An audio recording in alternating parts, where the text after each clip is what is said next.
Good morning, everyone. Thank you.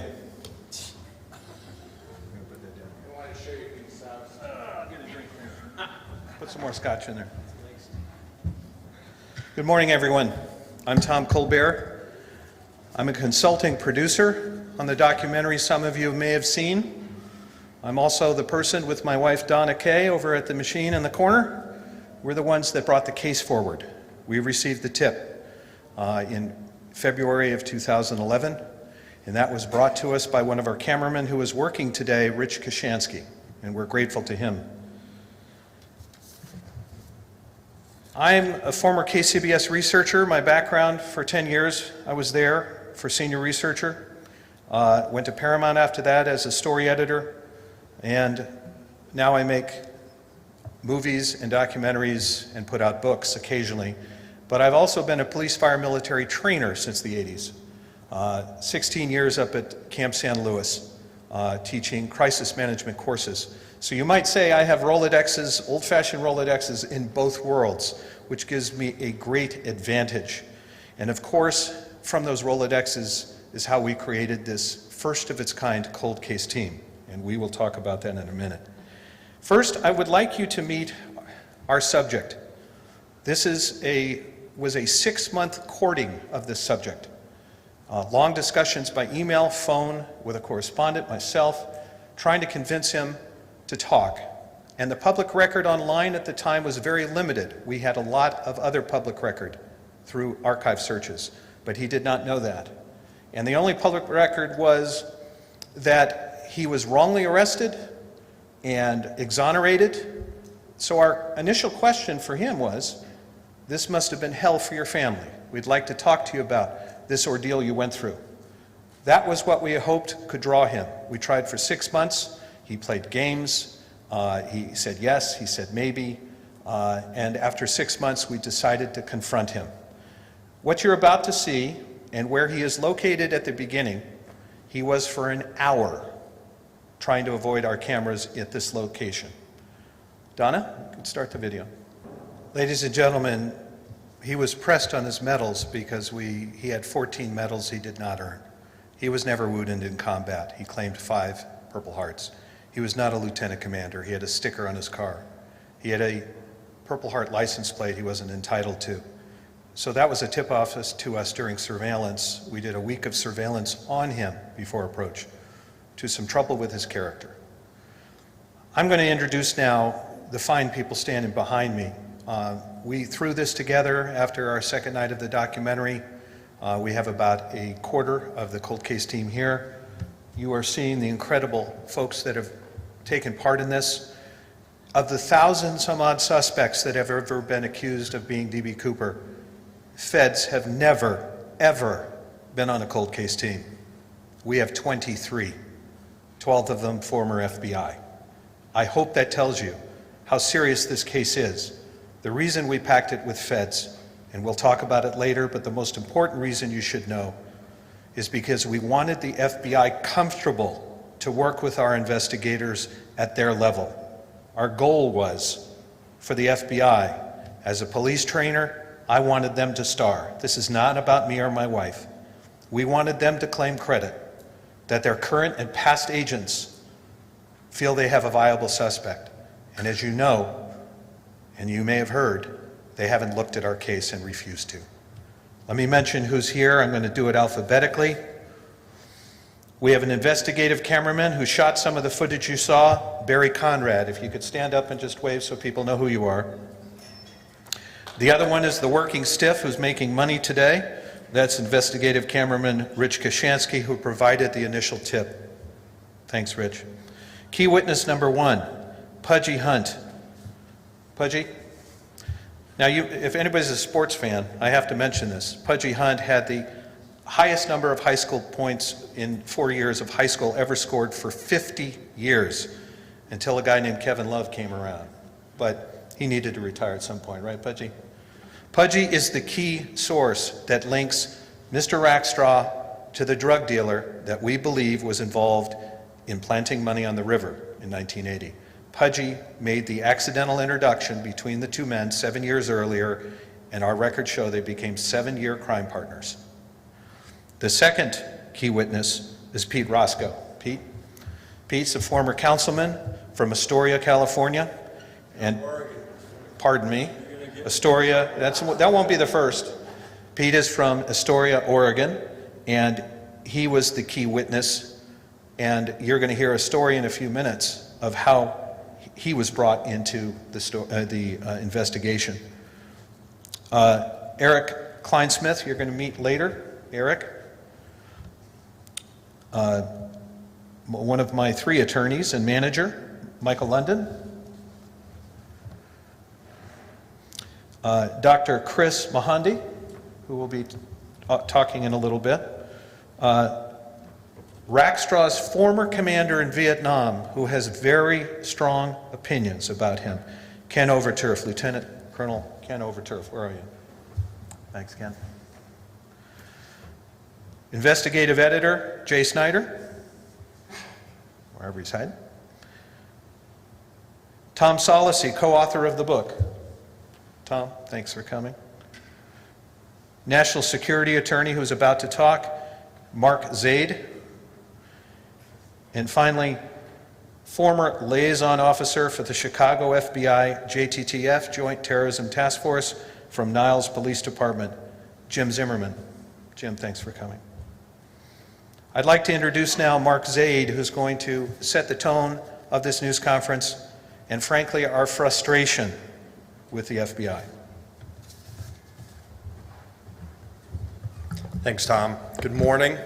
So as Tom said, my name is Mark Zaid. I'm an attorney in Washington, D.C. I'm primarily dealing with national security issues. I represent folks inside the intelligence community, the military, and law enforcement. So I'm very involved with these communities and a lot of overlap of what we're talking about here. You know, there are 3 major historical disappearances in our country that are unsolved: Amelia Earhart, Jimmy Hoffa, and D.B. Cooper. And this cold case team developed 95 separate tangible leads and pieces of evidence regarding who we believe to be D.B. Cooper. This is information that the FBI has never seen. They've never seen these 95 pieces of information because they refused to take it from us, despite numerous attempts over the years, some of which you saw in the documentary, for us to provide that information to them. Now, they've now announced, the FBI, that this case is officially closed, at least administratively. And based on my experiences in dealing with those in the Bureau and law enforcement, and I know this view is shared by other members of the cold case team, we believe, or I at least believe, the FBI exploited and sabotaged the History Channel program in order to make it appear that Bob Rackstraw was not D.B. Cooper and they could close the case. Now, you all might remember a couple of years ago, the FBI went digging on a farm out in the Northwest or Midwest, I think Michigan, looking for the skeleton of Jimmy Hoffa, which they didn't find. They're not digging in this case because they know they will find the skeleton of D.B. Cooper, and it's walking around in Bob Rackstraw right here in California. Now, why are they doing this? They're trying to avoid embarrassment by the fact that Bob Rackstraw, D.B. Cooper, has slipped through their fingers on a number of occasions over the years. The concern is they can't secure a conviction, and that may be true beyond a reasonable doubt, which is our standard. But what is it that they're looking at that might be of their concern? We believe there's probably 2 key pieces of evidence that they believe is lacking. One you saw on the History Channel program, and that was the flight attendant, Tina, whose last name is Mucklow. Thank you. The flight attendant, Tina Mucklow, who failed to identify the person who she interacted with over a period of hours. Well, there are some very serious problems with her failure to identify Bob Rackstraw. Tom's going to go into more detail about this, but needless to say, the FBI knew, and they were the ones who helped produce her. This woman had not spoken for decades about this case. The FBI knew that she, in fact, would not be able to identify whoever D.B. Cooper was.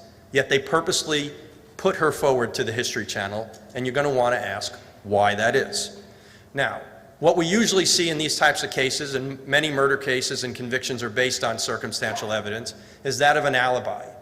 So either someone else did it, or perhaps Bob Rackstraw had an alibi. Now, we've identified, Tom did through all of his research, 2 other alibis that Bob Rackstraw has said as to where he was when the hijacking occurred, both of which are completely false. So if there's a third one that the FBI has, that's not sufficient in order to go forward or not to go forward. And as I said, Tom's going to discuss those more. So look, what are we going to do?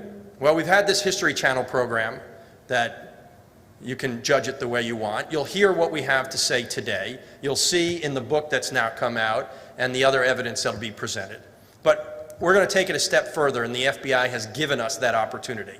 They've administratively closed the case. They don't think it's going to be solved unless the money or the parachute shows up. So one of the things I do in my law practice for 25 years is pursue Freedom of Information Act requests to ask for and collect information from the U.S. government. Sunday night, as the program was airing, we put in a request to the FBI for its full investigative file on D.B. Cooper. And based on the way the law works, in 20 working days, roughly 1 month's time, we will be filing a lawsuit against the FBI for its investigative file. So if it believes this case will never be solved, then let us see what the evidence is that it has collected over the years. The other thing we're going to do is take this information to the relevant congressional committees.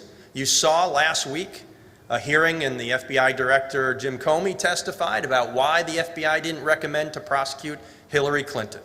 Well, why is it the FBI didn't decide to pursue Bob Rackstraw and prosecute him for D.B. Cooper? You're going to hear a little bit more about all of that today. Thanks very much for coming.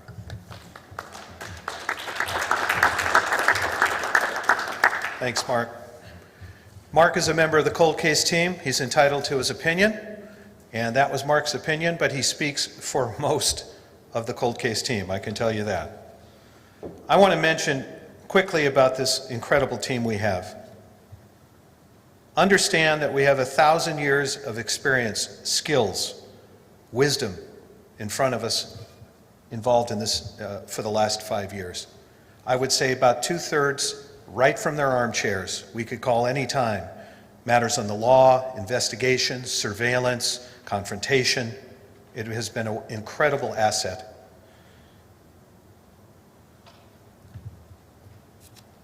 There were 6 brave women that we credit for coming forward in this case that has made this investigation. You should know that we have befriended 2 of his former wives, his sister, who gave us a 4.5-hour interview, and knowing she had recurring cancer, she informed us at the last moment how serious it was. She passed away 5.5 weeks later. She told us she had to speak, and I will tell you, if you haven't seen it on the documentary, there is much more footage, and she describes a brother who became a sociopath, who she believed at the end could actually be D.B. Cooper. It's a fascinating interview. Wish more was on the documentary.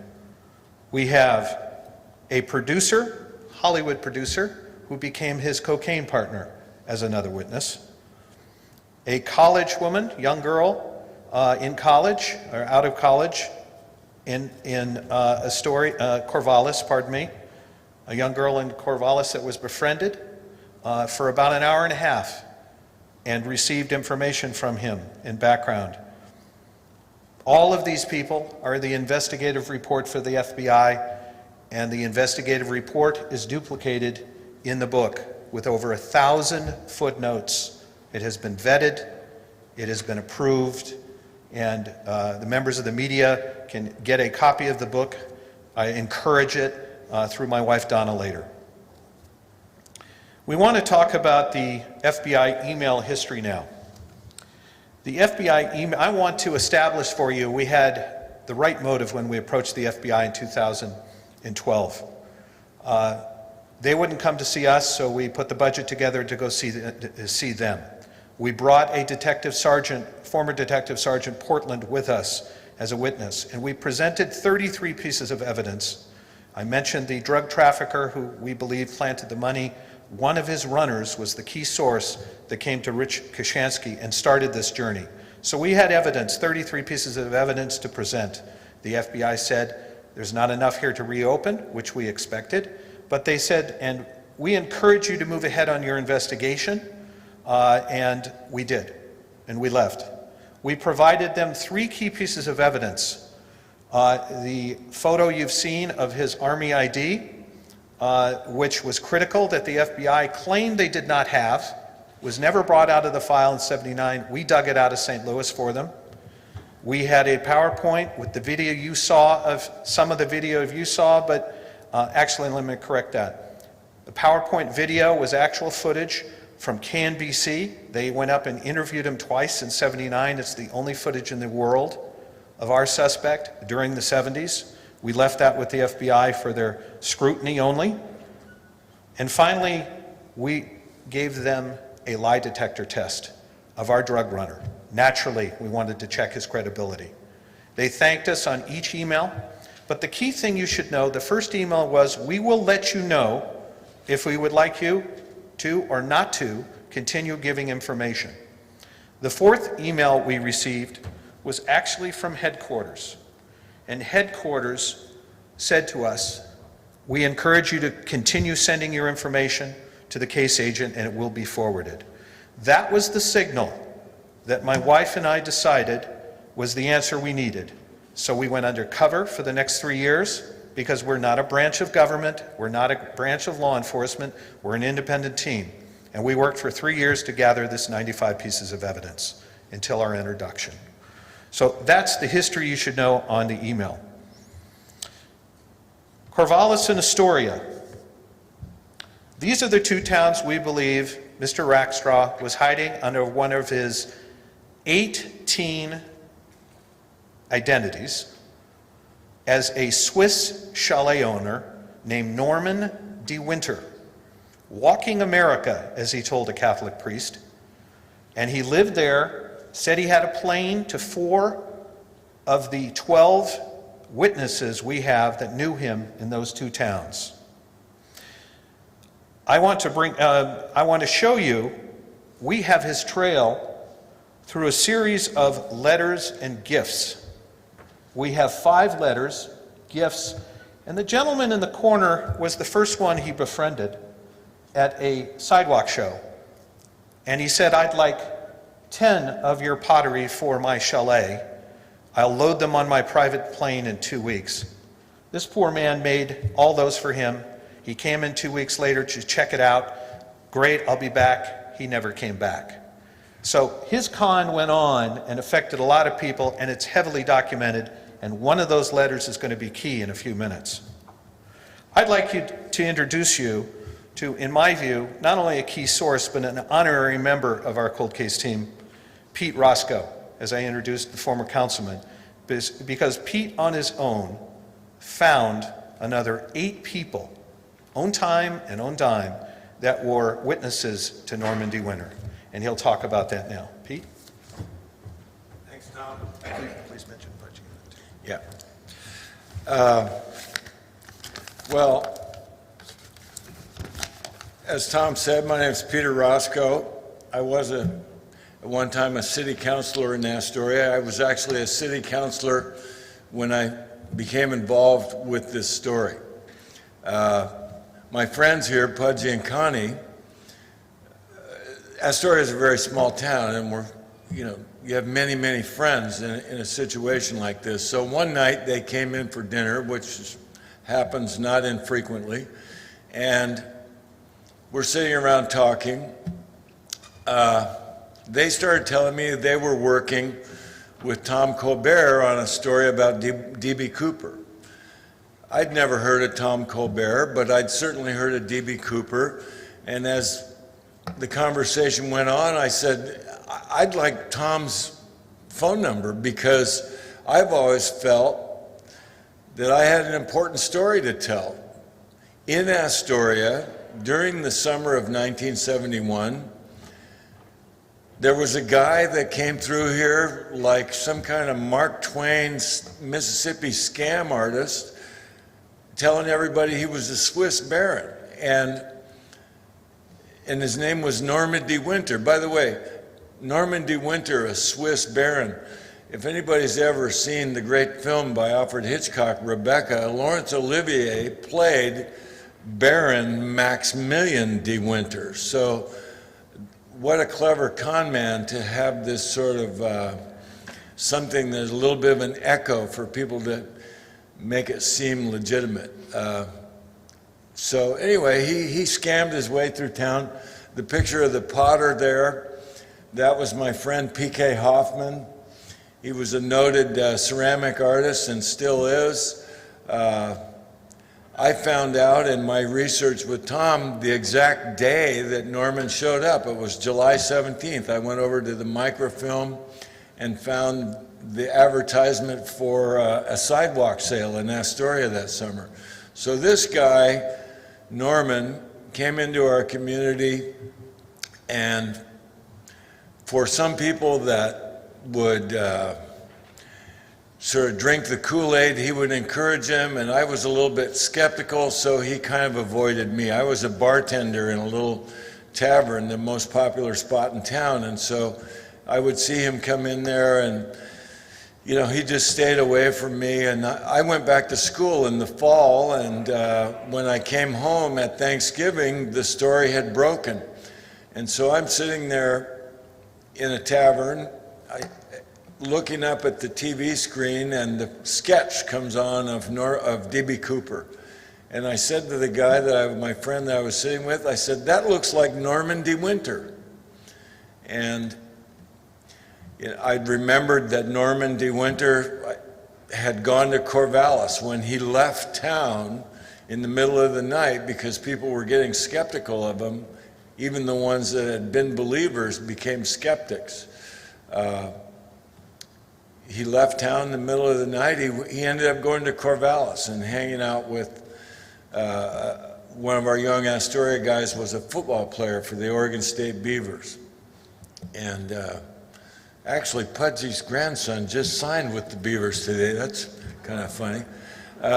Anyway, this guy, let me give you a couple other things. He always told people he had a plane out at the airport, and that the long scam was that he was going to fly everyone to his chalet in Switzerland at during Christmas.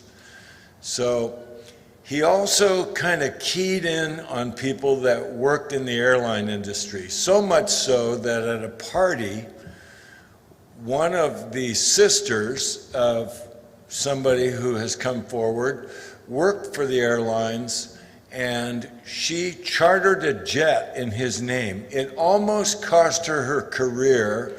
She refuses to talk about it publicly, but what happened is that one of the local dignitaries called our U.S. representative, who did some fact-checking with the airlines, and indeed there was a jet chartered in Norman de Winter's name. But when the airline started getting a little heat on this, they fact-checked Norman de Winter, Swiss baron, and they said, "There's nobody like this that exists." At that point, Norman de Winter was never seen in Astoria again. And there are many, many people in the community that remember him and have interactions with him. But lo and behold, Robert Rackstraw and Norman de Winter kind of interweave, and when one is appearing, the other one doesn't exist. When the other one appears, the other one doesn't exist. So it's quite a story. I see Tom here. Time to move on. Thank you. Thanks so much, Pete. And you should know about Christmas time of 2011, Pudgy Hunt, our original source who pointed towards Mr. Rackstraw because of the relationship with the drug dealer and Rackstraw, and Pudgy Hunt and the drug dealer were frat brothers. When he had dinner up in Astoria, at Pete Roscoe's restaurant, Pudgy brags, "I'm talking to a Hollywood producer about Cooper." That's when Pete spoke up and said, "I think I know Cooper." So you talk about coincidences. It was that dinner that we found out, we believe, where Cooper and his identity was for 5 months in the Northwest. So I'm all for Italian dinners at Pete's Place. I love small towns.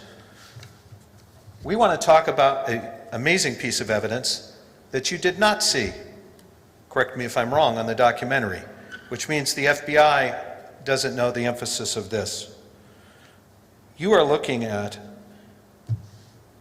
the letter map. There were 4 D.B. Cooper's letters sent within 5 days. "I'm D.B. Cooper, you can't find me, ha ha ha." That was the basic theme of the letters. No fingerprints on them, you should know, we've been told. None. And those are the spots where they were dropped. The first letter came out of Oakdale and was mailed there, and it was sent to a paper in Reno. The second paper in British Columbia was mailed to a paper in British Columbia, so we believe it was traveling. Third paper, Oregonian, was mailed there. Again, that was sent to the Oregonian. And finally, the fourth one, mailed from Sacramento, was mailed to the Reno paper again. What you should know is this little item right here is what we discovered. Mr. Rackstraw was living for 18 months after the jump right there. That is a 1,500-person community in the foothills of the High Sierras. Jack Tremarco, one of our cold case members, called Tom, "This is an 8 out of 10. This is serious." Now, of course, it doesn't put him on the plane, but it puts him as a man claiming to be Cooper. So there are these original letters with the FBI, have been there since the original agent. The original agents gathered them up. 2 of them, the Reno letters, coincidentally mailed from Rackstraw's neighborhood, are still with the FBI, and we believe they've been DNA profiled. Again, does the FBI know what they have? Do they know about the mail route? We do not believe so.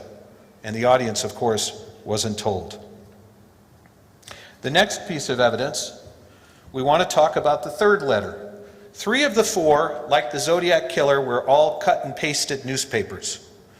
One, Donna, if you could advance to the letters. This is letter number 3, handwritten in BC, Columbia. He was there for the Grey Cup game, their Super Bowl, on that weekend. And he saw his picture in the paper. After watching the game. And we believe his ego was affected because he wrote this letter and paraphrasing, basically saying, "Just as I suspected, the FBI didn't get my picture right. That's not what I look like." That sounds like a sociopath. He ended the letter with the same description as the last one. "Thank you for your hospitality," which is how he ended the first Reno letter. Now, if you're thinking a copycat who saw it in the paper, no, the Reno letter didn't come out till Monday evening. The letter number 2 to the editor in Vancouver, this letter, as you notice, was mailed at 2 p.m. in the afternoon before it was out in Reno. So this is somehow the same ending on both letters, hundreds and hundreds of miles apart. What is fascinating about this letter is something that Donna and I noticed. We said, we caught this D, and we caught these D's over here. You may notice them, that match. And we started counting letters that seemed similar. And we said, holy cow. I'm the one that says holy cow. This could be the man who's sending the letters, who we believe to be Rackstraw. So we realized we had to hire, Donna, if we could bring up the next, somebody with incredible credentials. This is one of the world-class document examiners who happens to live in San Francisco Bay. Linton Mohammed, former head of the documented court-qualified profilers. And we brought him in to look at both samples. He pointed something out at the top. The police department in British Columbia sadly lost the original letter. And that's key, because he said, unfortunately, you can't admit it in court without the original letter. But thank God for the paper, as you saw. They took dramatic up-close of the letter. He looked at both, and as you see there are indications. They were written by one person. So if you believe Mr. Rackstraw could have mailed those letters, 2 of them near his mailboxes, and that he could have done the handwriting on this letter, this, my friends, suggests that Mr. Rackstraw was at least on the ticket line with a boarding pass. Does the FBI know this? Was this on the documentary? The answer to that is no. This is the example of the 95 pieces of evidence the FBI is probably got their jaws down about, and will tonight, because this is the type of stuff our former FBI gathered.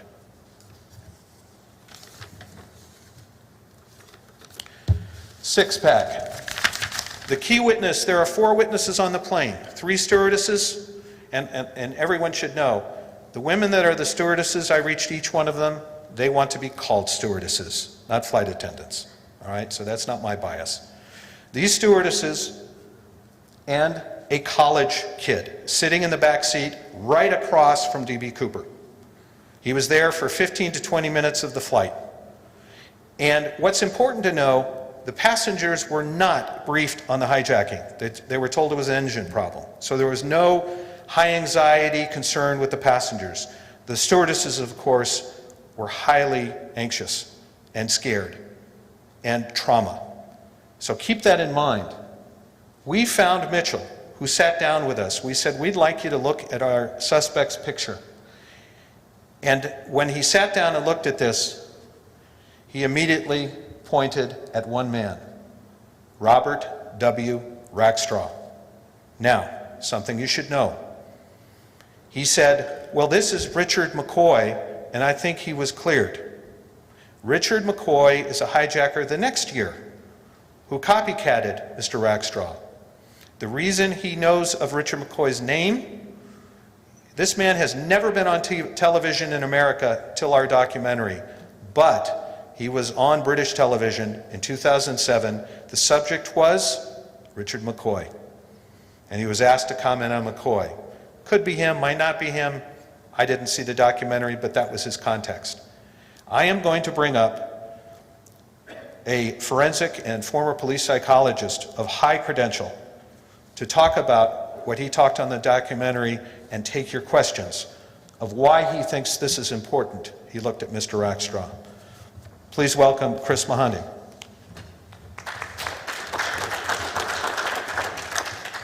Well, thank you for having me here. This was an extremely interesting piece of information, because the fact that Mitchell spontaneously pointed to this picture and identified him initially as, the suspect, and then corrected himself, to me meant that he had encoded this information when he originally had seen this person, and then later discounts his own intuitive sense of what he had encoded. So the filing system, if you will, for our cognition and for our memory is such that it went into the file, I believe, that he'd created, not consciously, for what a hijacker is and for the hijacker. And then he doesn't trust his own memory. But at the end of the day, the fact that he said, no, wait a minute, that's McCoy. Well, he'd never seen this picture before. And thus, I believe that he had encoded that image of the hijacker he had seen on the plane, who was Rackstraw, into that file, and then just didn't trust his own memory. So it's a memory encoding issue that I believe is represented by that spontaneous identification. There was no lag time, and there was no reason for him to go to that picture that he had never seen before and immediately have that visceral reaction, that's the hijacker.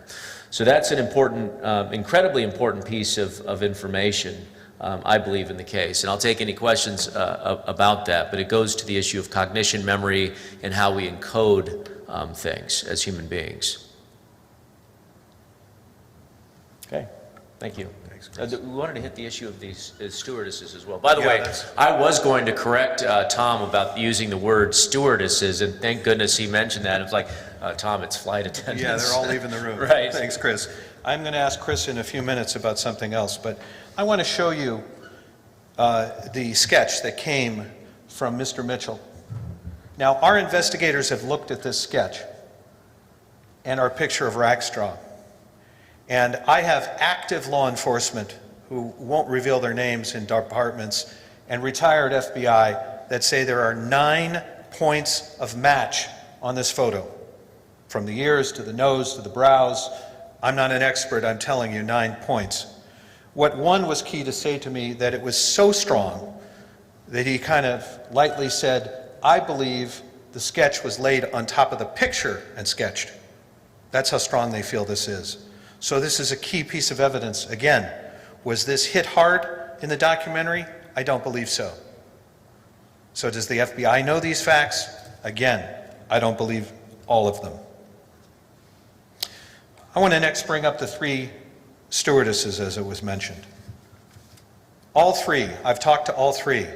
All 3 have memory loss of the day's events. Trauma-induced, I believe. I'm not a professional, and I'm going to have Chris comment on this in a minute. But bottom line is, the one that had the most documentation, shockingly, with memory loss, was Tina Mucklow, the one that was on the documentary. Now, I didn't know this at the time. When I saw the video in April, it was shot in April, and we were caught on camera to react to it, I had a few months to do my own investigation. Now, I'm not questioning Tina.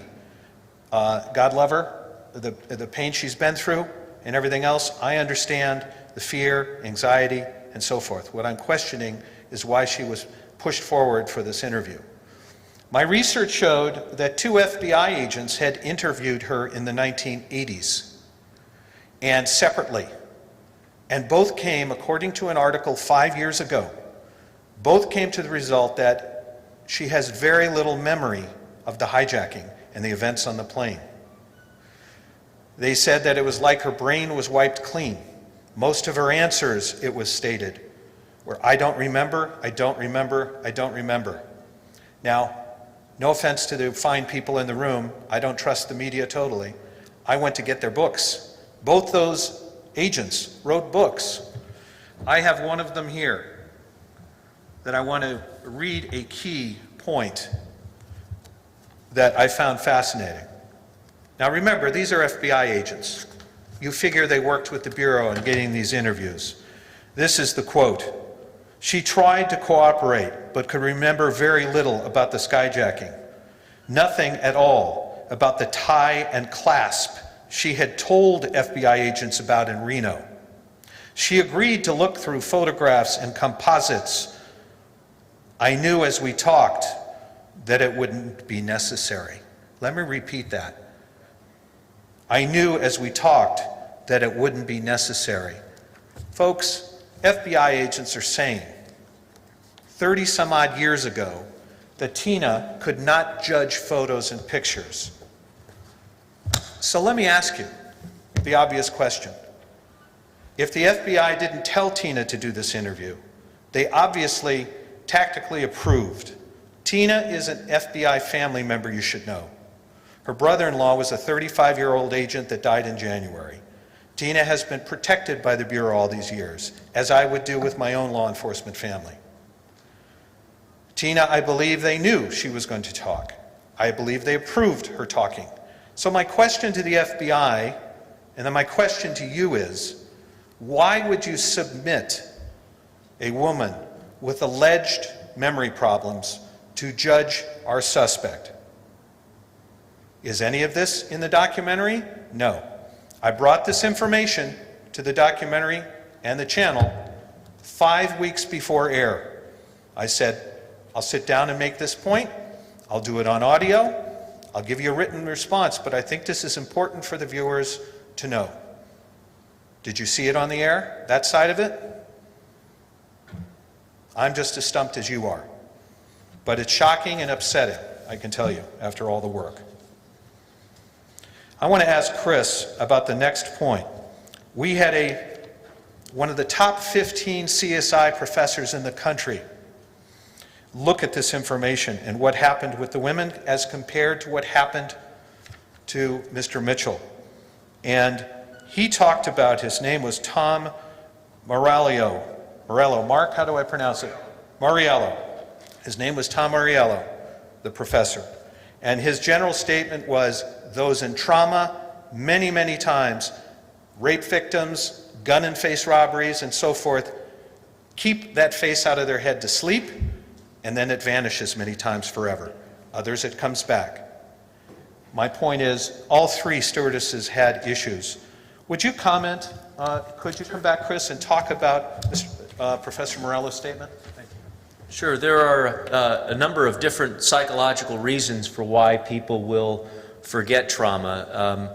One of them has to do with what we call state-dependent learning, and that is that the cues for how information gets encoded in our memory have to be the same cues that are there when you recall that information need to be there for that information to come up. So if you're studying for an exam and you're having coffee and you're at a certain level of wakefulness, ideally during the exam when it comes time to retrieve that information, you need to have probably the same amount of coffee on board and so forth for that, for that information to be ideally accessed.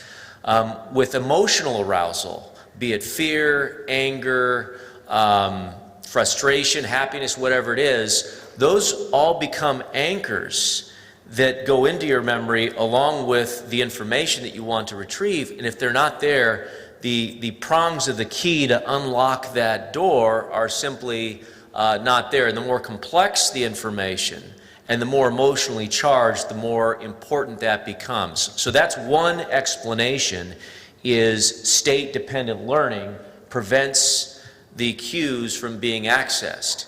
The other explanation that I've seen time and time again, particularly with victims, is that it is just so overwhelming, the emotions that are associated with the cognitive memory, the images, is that the person cannot tolerate those feelings. They fear that they're going to be overwhelmed. Some of that is conscious, a lot of it is subconscious, and to protect themselves, they simply cut off any attempt for things associated with it to come up. It's called blocking, and they will overtly block it, they will subconsciously block it in order to avoid being overwhelmed and devastated by the memory. We see it with child victims of abuse, we see it with rape victims, and we certainly see it in victims of captivity, which is what these women were during that event. They were human captivity victims. They were kidnapped victims. And they were also facing the possibility of the plane crashing and everybody dying on board and carrying all that weight of it. So relatively quickly, I would expect individuals in that position who are not trained law enforcement to have relatively automatic responses to protect themselves from that experience. And so it's not surprising that they couldn't have that recollection. Thank you. Thanks, Dr. Conde. We're going to be wrapping up in the next 5 minutes, folks. We could do a lot of evidence, but we're not here to do that. I want to mention DNA. Does the FBI know we have DNA? The answer is no. Did the network, the channel, did the program mention we have DNA? No. One of those Normandy Winter letters, we pulled the stamp off. Remember the lick stamps, everybody? We did too. And we took that in.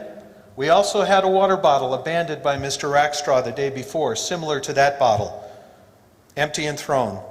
And we grabbed that bottle and we submitted it to a lab. And that lab was up in Salt Lake City. It's the Sorensen Forensics. Sorensen Forensics at no cost because they believed in the case. And they worked with the FBI. I did that on purpose so the FBI could rely on it. I still have the evidence. And bottom line is, Jeff Renz gave us a brief statement. Let's see if I have it here. Forgive me.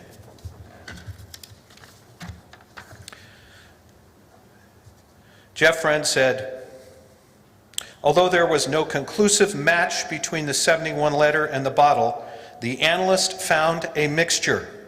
This means there are potentially 2 to 3 alleles. Let me say that again.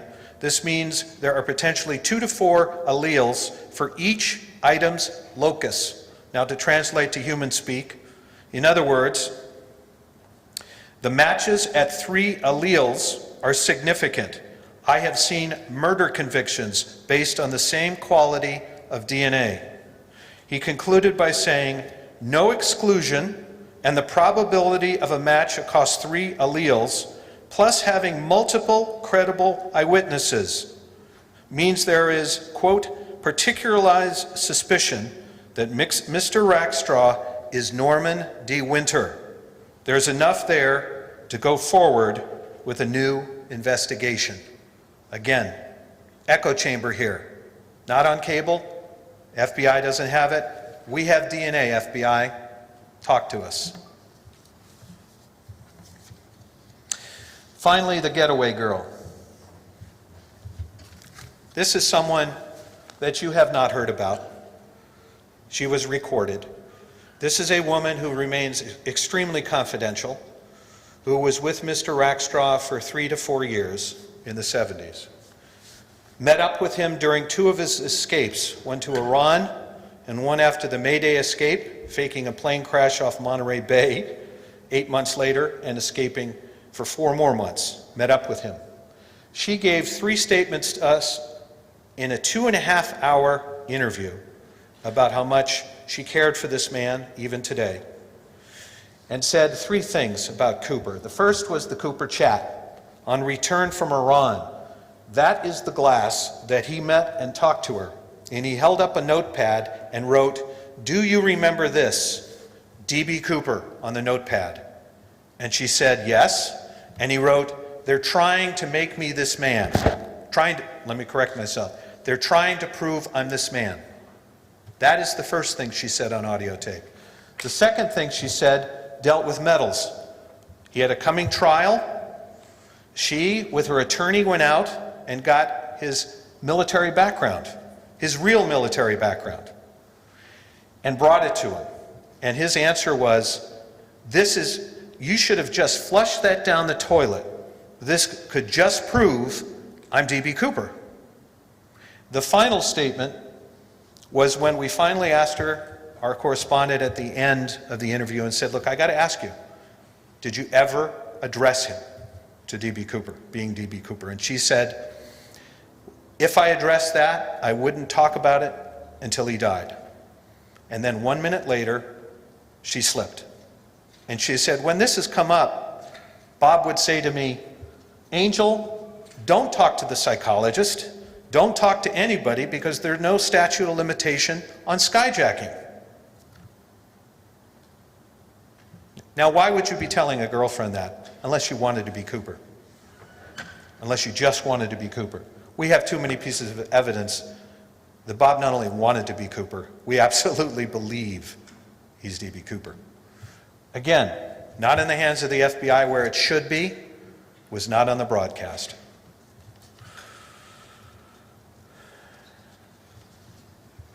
This is I told you about an undercover agent that is still active that I've known for 10 years, and investigator, and I'm going to paraphrase him in one of the final comments. He said to me, "Let me get this straight. You have a master criminal that only appears in America maybe every 2 to 3 years.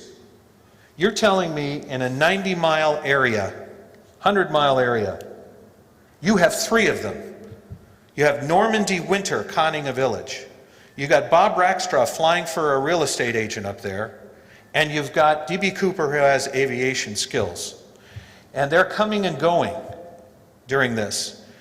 They look alike, according to the witnesses at various levels, describe Norman D. Winter as looking like Bob Rackstraw on video and stills.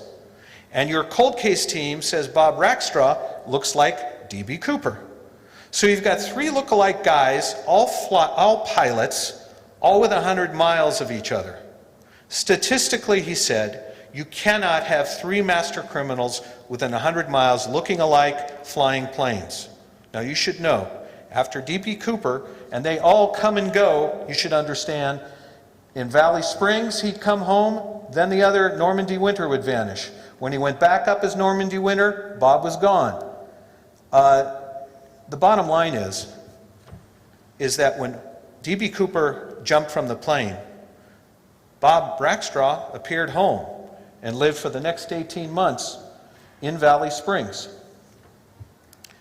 D.B. Cooper and Norman D. Winter were never, ever seen again when he came home. Again, was this in the documentary? No. Does the FBI know it? No. You've been very patient. I want to bring up my beautiful wife for a moment. We want to talk to you about something else and the real motive for this. Hello, honey. I want you folks to know this is not about fame and fortune. My wife and I are so indebted to these people. It cracks me up and makes me cry at the same time. They've just been amazing. But I want you to know that what really motivates us, we all know, and I'm sure you do too, people that have been affected by crime in this country. The growing rates of cold cases, especially murder. We realized this team, we had an epiphany. We realized this team works. There are armchair people out on fishing boats and golf courses, sitting in their chairs, bouncing their grandkids on their laps, who all have these skill sets. There are thousands and thousands of law enforcement people, bloggers, investigative reporters, people that could join cold case teams. We see and hope. Director Comey, this was the main reason. We want to bring 50 cold case teams like this to tackle the unsolved murders in this country. We're proud of the FBI and their 10 most wanted, but we believe there should be a rotating list called the 10 most loved. The grandma shot on her porch, the murder down the alley. This is what we hoped this cold case team could do. Because let's face it, folks, there aren't enough tax dollars for cold case teams anymore. There's too many hot case teams. Cold case teams have been eliminated from police departments and federal agencies. They're sitting there waiting to help. And that's our goal. And that was the reason for this. We want this to expand into other ways. And I credit these fine men and women and our sources for bringing this dream to fruition. And I thank you. Thanks, honey. Hey, wait. Thank you, honey. As we stated, we have handouts for you. Please get the book. It has all the endnotes and facts that you will find we have the investigative report for the FBI. Now understand, folks, there's no fable out there. There's no legend. It's not like X-Files says, the truth is out there. The truth is right here. This is the investigative report for the FBI that they refuse to accept. And right now, because they refuse to accept it, this is out there for the public to learn the truth. It's not too late for the FBI to get involved. So I say to Director Comey, give me a call. I actually met Tom after another project that I worked called Able Danger, where I was part of the military team that was tracking Al-Qaeda prior to 9/11 that was shut down by DOD lawyers. We were blamed for, we were one of the reasons why we were blamed for 9/11 being allowed to occur, because I'm the one who deleted the data on that. And so I've been working with Tom and with Mark Zaid since then.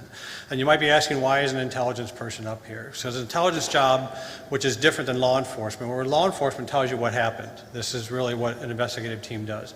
Whereas intelligence job is to take the same information and tell you what's going to happen. But it's the same skill set of analysis that's incredibly important. Both from working as an instructor, I ran the Army's, or I managed the Army's intelligence analysis training program for the Army soldiers. I gave the entire piece of dossier that Tom gave me, and we only used this to create this chart down below. And I gave it to one of my seasoned instructors who, I didn't tell him who it was or what it was about, and he started making this chart. And he came back to me after a few hours and says, I don't want to make this chart anymore, because this guy is dangerous. You know, this guy has done more than just this.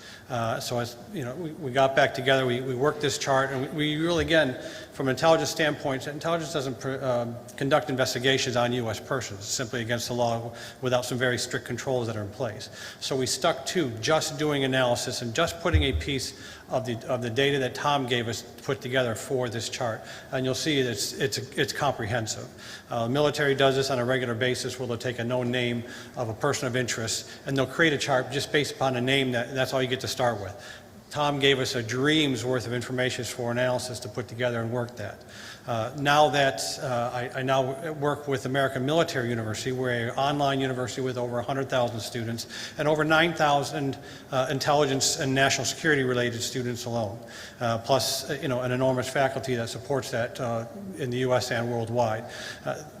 Our school and other schools have intelligence degrees, homeland security degrees, have students and population sets that are just looking to support these kinds of efforts on cold case teams or on other active efforts of analysis, whether it's from geospatial to human intelligence signals or whatever.